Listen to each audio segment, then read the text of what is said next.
అన్న నమస్కారం అన్న. లాస్ట్ టైం లాగా కాకుండా ఈసారి నాకు అన్డివైడెడ్ అటెన్షన్ కావాలన్నా, కొంచెం సీరియస్ పాడ్కాస్ట్ చేద్దాం. నాకు కూడా అన్డివైడెడ్ హిందూస్ కావాలన్నా, దొరుకుతుందా? చాలా కష్టమే, ఏం చేయలేమా. చాలా చోట్ల కొందరు విచిత్రమైన కామెంట్స్ చేస్తున్నారు. ఏంటి జస్ట్ ఒక 2,000 మంది అన్న చూసారా ఈ డాక్యుమెంటరీ? చూసిన 200 మందికో 400 మందికో ఇంత హడావుడి ఎందుకు అని అంటున్నాడు. దీనికి ఏమంటారు మీరు? బాగా కాలుతున్నట్టుంది మనం పని చూసి, మన డెవలప్మెంట్ చూసి. అడ్రస్ కనుక్కొని యూనో పంపనా. కొండను చూసి కుక్క మురిగితే కొండకు సేట. అట్లా అంటే నెగిటివ్ కామెంట్స్లో నిజం లేదంటారా అన్న? ఇది నిజంగానే అంత పెద్ద సక్సెసా? 224 హాల్ కెపాసిటీ హాల్ బుక్ చేసి సెలెక్టెడ్ ఇండివిజువల్స్ని పిలిస్తే 400 మంది వచ్చి ఇరుక్కుంటా మెట్ల మీద కూర్చొని చూసారన్న సినిమా. బాహుబలి లాంటి సినిమాకి నీకు స్టాండింగ్ ఓవేషన్ ఉంటుందా అన్న? ఇక్కడ జనాలు నిలబడి స్టాండింగ్ ఓవేషన్ ఇచ్చారు. దేశభక్తి ఇంతకంటే ఏం కావాలన్నా? ఇప్పుడు మీ బీబీసీ ఆన్ ట్రయల్ అనే డాక్యుమెంటరీ బాహుబలి సినిమా కంటే గొప్పదని మీరు కంపేర్ చేసి చెప్తున్నారు. మరి ఇది కొంచెం ఓవర్ అయినట్టు అనిపించలే అన్న? అది ఎంటర్టైన్మెంట్, ఇది ఎడ్యుకేటింగ్ అండ్ ఎంపవరింగ్ పీపుల్. అది సినిమా, ఇది క్లాస్ రూమ్లో కూర్చోబెట్టి పాఠాలు చెప్పడం లాంటిది. దాన్ని ఎవడైనా చేస్తాడు, దీన్ని దేశం మీద భక్తున్నోడు మాత్రమే చూస్తాడు. Both are not same. భారతదేశాన్ని ఏ విధంగానైతే తొక్కి పెట్టాలనేటువంటి ఆలోచన చేస్తుందో దానికి ధీటైనటువంటి ఘాటైనటువంటి సమాధానాన్ని ఈరోజు మనం ఈ డాక్యుమెంటరీ ద్వారా తెలుసుకున్నాం. What I've seen from this documentary is a way lies are perpetuated by the BBC. I mean, it's not surprising. It is not just BBC. If you go to US, it's CNN. If you go to Australia, it's ABC. All these channels hate India. That's a common thing. And when they hate India, they hate Modi. బీబీసీతో పాటు కాంగ్రెస్ని కూడా ముక్తు Congress, ముక్తు BBC చేయాల్సిన అవసరం చాలా ఉంది. ఎన్ని లాంగ్వేజ్లు ఉంటే అన్ని లాంగ్వేజ్లో లిపి లేని లాంగ్వేజ్లో కూడా రావాలి. చూసి నేర్చుకోవాలి. ఇప్పటికైనా మన సమాజం న్యూస్ ఛానల్ ఏవి చూపిస్తాయని గుడ్డిగా నమ్మకుండా మన దేశం ఎటు వెళ్తుంది, మన దేశాన్ని ఏవి లోపలికి ఇస్తున్నాయి, ఏవి కాపాడుతున్నాయి. There is a lot of awareness which the younger generation need right now. So I think as someone was saying, universities lo telecast చేయడం local language లో will be very good. BBC అంటే ఒక 100 సంవత్సరాల భూతం అది. ఈ స్ట్రింగ్ వినోదన్న చేసింది ఇది మామూలు సాహసం కాదు. ఎందుకంటే బీబీసీ అంటే వరల్డ్ వైజ్లో పెద్ద న్యూస్ ఛానల్. అలాంటి దాన్ని ఈయన సింపుల్గా ఎలా అంటే, నేను తలుచుకుంటే నువ్వెంత బీబీసీ నన్ను మించిన బిగ్ ఛానల్ లేదనుకునే బీబీసీని మన స్ట్రింగ్ వినోదన నువ్వెంత నా ముందెంత బచ్చాగాడి అన్న స్థితిలోకి తీసుకొచ్చిండు. 400 మంది థియేటర్లో కూర్చొని ఇంత సక్సెస్ చేశారే.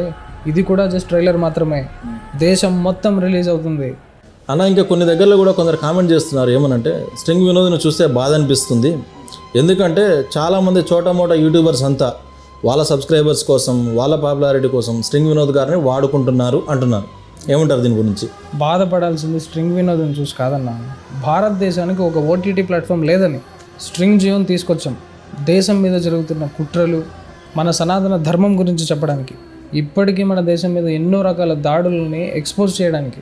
మెయిన్ స్ట్రీమ్ మీడియా కూడా చెప్పని విషయాలు వెతికి అనలైజ్ చేసి రాత్రింపగళ్ళు రీసెర్చ్ చేసి జనాలకు అది బోరు కొట్టకుండా ఉండాలని చెప్పి ఎడిటింగ్ చేసి పెడితే ఇట్లాంటి ప్లాట్ఫామ్ సక్సెస్ కావట్లేదని బాధపడాలన్నా. స్ట్రింగ్ వినోద్ ఏముంది, ఈరోజు ఉంటాడు రేపు పోతాడు. ఎస్, మంచి విషయం. రెండోది, ఇప్పుడు మీరు ఒక 100 మంది సబ్స్క్రైబర్స్ ఉన్న ఒక యూట్యూబ్ ఛానల్కి, లేదా 1000 ఉన్నా, లేదంటే ఒక 1 మిలియన్ ఉన్నా సేమ్ ఇంట్రెస్ట్తోనే మాట్లాడతారు. అది ఎట్లా సాధ్యమన్నా మీకు? 400 మంది సబ్స్క్రైబర్లు ఉంటాయని 400 మందితో నేను మాట్లాడుతున్నట్టు ఊహించుకుంటాను. ఆ విజువలైజేషన్ వల్ల మీరు అదే ఇంట్రెస్ట్తో మాట్లాడతారు. అన్న, నా ఛానల్ డిలీట్ అయినప్పుడు 100 మంది స్ట్రింగ్ వినోదుల్ని పుట్టిస్తాను అని ప్రామిస్ చేశానన్న. ఇప్పుడు 100 మంది కాదు, 1000 మందిని పుట్టిస్తా. నేను తిరుగుతూ అన్ని చోట్ల యూట్యూబర్లకి వాళ్ళకి వీళ్ళకి షోస్ ఇచ్చినప్పుడు మన దేశం కోసం పనిచేసే ఛానల్స్ పెరుగుతున్నాయని గర్వపడాలన్నా, బాధపడాల్సిన విషయం కాదు. అట్లేదన్నా ఇంకొకటి ఉందన్న, అది ఏంటంటే చాలా సెన్సిటివ్ ఇష్యూ. ఎందుకంటే కొద్దిగా ఫైనాన్షియల్ మ్యాటర్ కదా, జనాలు సఫర్ అవుతూ చాలా ఫ్రీక్వెంట్గా కామెంట్స్ చేస్తున్నారు. అదేంటంటే స్ట్రింగ్ జియో ఆటో సబ్స్క్రిప్షన్. మీరు ఆటో సబ్స్క్రిప్షన్ పెట్టారు, వాడు ఒక 1 మంత్ సబ్స్క్రైబ్ చేసుకుంటే అది కంటిన్యూస్గా నెక్స్ట్ మంత్ కూడా వాడు అంటే రీఛార్జ్ చేసుకోకముందుకే మనకి డిడక్ట్ అయిపోతున్నాయి అని చెప్పేసి బాధపడుతూ చాలామంది పెడుతున్నారు. ఆటో సబ్స్క్రిప్షన్ ఆప్షన్ తీసేయచ్చు కదన్న. మరి ఇది ప్రజల కోసం కక్కుర్తి పడ్డట్టుగా ఉంది. మొన్న ఒక స్టూడెంట్ ఎంత టార్చర్ పెట్టాడంటే అన్న, 99 రూపాయలు ఆటోపే డిసేబుల్ చేయడానికి మెయిల్స్ మీద మెయిల్స్ అన్న. మన టీం వాళ్ళకి ఇలా ఆటోపే డిసేబుల్ చేయాలని వీడియో పెడితే అది చూడకుండా బ్యాంక్కి వెళ్ళిపోయాడంట. అరే ఇంత టార్చర్ పెట్టేటట్టయితే చేసుకోకుండా రా భయ్, అవసరం లేదు. కరెక్టే. ఇదే ఇట్లాంటి స్టూడెంట్స్ అమ్మాయిలు అడిగితే మాత్రం రీఛార్జ్ చేస్తారు. నువ్వు ఎంజాయ్ చేసుకో, దాని మీద మనం ఏం మాట్లాడట్లేదు. కానీ దేశం కోసం పనిచేసే ప్లాట్ఫామ్ ఒకటి ఉన్నప్పుడు దాన్ని నువ్వు సబ్స్క్రైబ్ చేసినప్పుడు టార్చర్ పెట్టద్దు. తలకాయ తినకు డాడీ, చెప్తున్నా నేను నీకు ఇలా చాలా డెలికేట్గా ఉన్నది నా మైండ్ ఇప్పుడు. అంతే, ప్రశాంతంగా పని చేసుకొని ఇవాళ. ఇప్పుడు ఒక 300 మంది సబ్స్క్రైబ్ చేసుకుంటే అన్న, నేను ఒక ఎడిటర్ని పెట్టుకుంటా అన్న, కత్తి లాంటి ప్రొడక్షన్ క్వాలిటీ వస్తుంది బయటికి. అరే సైట్ మెయింటెనెన్స్గా 5-6 లక్షలు అవుతుంది అన్న. ఇదేమన్నా యూట్యూబ్ అన్న ఎవడో ప్లాట్ఫామ్లో మనం వీడియో పెట్టుకునేదా, మొత్తం నేనే మెయింటైన్ చేయాలి కదన్న. డెవలపర్స్ అవన్నీ కష్టాలన్నింటినీ ఎవరు చూడరు. 99 రూపాయలు అనేది కానీ అదేదో కంపెనీకి మనము ట్యాక్స్ కడుతున్నట్టు ఫీలింగ్ ఇచ్చేసి, ఓ 4 కలిసి ఫ్రెండ్స్ ఛాయ్ తాగితే 20 రూపాయలు ఎగురుతుందన్న. బిస్కెట్లు అన్నీ తింటే 100 రూపాయలు ఎగురుతుందన్న. దేశం కోసం 99 రూపాయలు పెట్టని ఇంత ఆలోచించేవాడు, ఇంత చేసేవాడు ఎందుకన్నా? నేను ఇది నీకు ఒక ఎక్స్ప్లెనేషన్ ఇస్తున్నా చూడు, అది second highlight of the night. అది అంటే మీరు చెప్పేది కరెక్టే అన్న. ఇప్పుడు ఒక్కోసారి ఓఆర్ఆర్ మీద మనము స్పీడ్ డ్రైవ్ చేస్తే ఒక 1030 రూపాయలు చలానే పడుతుంది. అట్లా ఒకసారి పోలీసుడికి చలాన్ కట్టేసాం అనుకొని ఒక 1200 రూపాయలు మీకు కాంట్రిబ్యూట్ చేసేస్తే సంవత్సరం అంతా మీరు హ్యాపీగా పని చేసుకుంటారు, దేశానికి ఎన్నో విషయాలు చెప్తారు. కరెక్టే, ఇట్లా ఆలోచించాలి జనాలు. అన్న ఇంకొకటి, వీడియోలు మళ్ళీ కంటిన్యూస్గా పడలేదన్న కంప్లైంట్ అన్న. ఇప్పుడు ఒక డాక్యుమెంటరీ చేయాలంటే ఇంత రేంజ్ క్వాలిటీ 4-5 months పడుతుంది అన్న. ఆ 4-5 monthsలో మళ్ళీ ఇదే చేస్తానంటే ఇప్పుడు రోడ్ షోస్ చేయాలి, జనాలందరితో ఈవెంట్లు అటెండ్ అవ్వాలి, ప్రతి ఒక్కటి యాజ్ అన్ ఆపర్చునిటీ. వీటన్నిటిని జనాలు అక్కడ ఇచ్చిన అవకాశాన్ని మనం ఉపయోగించుకునేది చాలా పనులు ఉంటాయన్న. యాజ్ అన్ ఇండివిజువల్ మనకి టీం ఉన్నప్పుడు ఇట్లాంటివి ఎక్కువ జరుగుతాయి. సంవత్సరానికి ఒకటి తీయొచ్చు.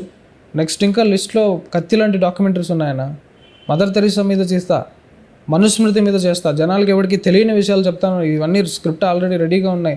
డీకాలనైజేషన్ మీద, బాలీవుడ్లో జరిగే లవ్ జిహాదుల మీద.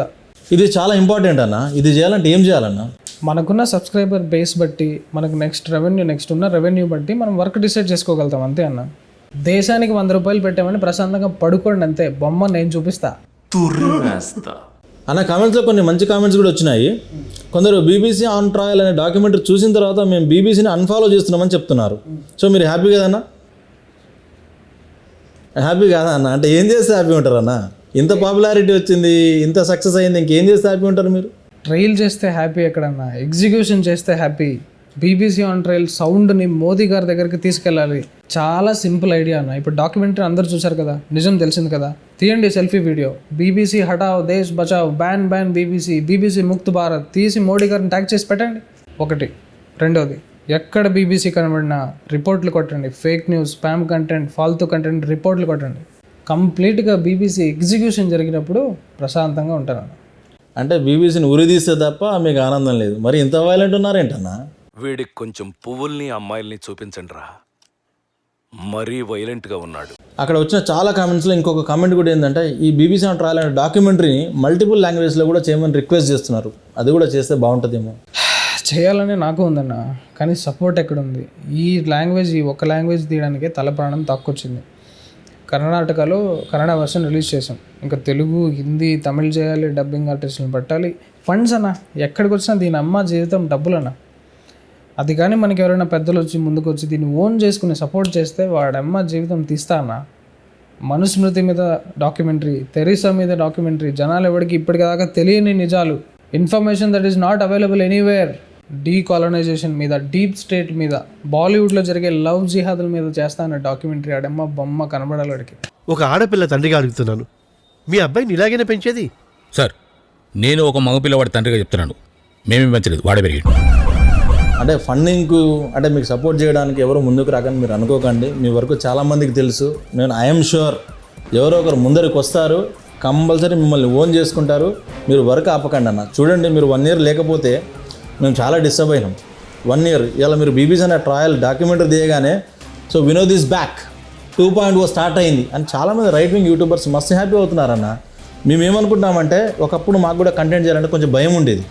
ఇలా బొక్కలో ప్లాట్ఫామ్ ఉంటుంది, పోతే పోతుంది. ఇది పోతే ఏంట్రా వినోద్ అన్న స్ట్రింగ్ జియో రెడీ అవుతుంది. ఎంతమంది యూట్యూబ్ ఛానల్స్ డిలీట్ చేస్తారన్న? ఛానల్ డిలీట్ అయితే స్ట్రింగ్ జియో గుర్తుకు రావాలి. డిలీట్ అయిందని బాధపడకండి. జరగబోయేది లంకా దహనం, రావణ సంహారం. స్ట్రింగ్ జియో భారత్ ఒకటి. ఎంతమంది ద్రోహం చేసినా, ఎంతమంది శత్రువులు వచ్చినా ఈ మారినేం చేయలేర్రా. Take care.